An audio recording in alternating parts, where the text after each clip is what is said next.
Hello, boys and girls. Today we will continue learning about 3D shapes and how to identify their characteristics or attributes.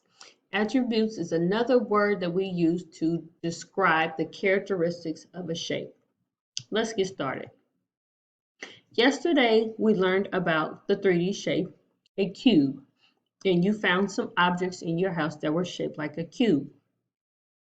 Well, let's go ahead and look at some of the attributes or characteristics of a cube. The arrow is pointing to what is called the face of a cube. The face of a cube are the flat parts of the cube. Okay, so this is the face of the cube. What shape does the face of the cube remind you of? If you said square, then you are correct. This square is the same shape as the face of this cube. Well, how many faces does this cube have? It has one on the side, one on the back, one on the other side, one on the bottom, one on the front, and one on the top. So this cube has 6 faces. Remember that a cube has 6 faces. All right, now we are going to compare the 3D and the 2D shapes. Remember, the 3D shape is a cube. We can see all around the shape. Whereas the 2D shape, we cannot see all around it, and it is flat.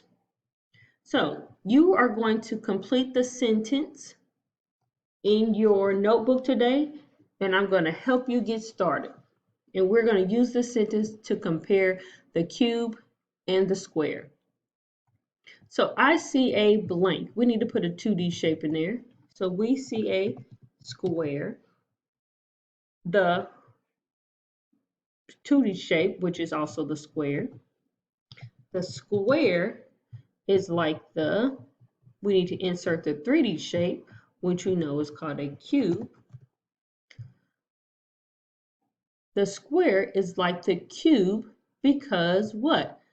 Because it has a square for its faces.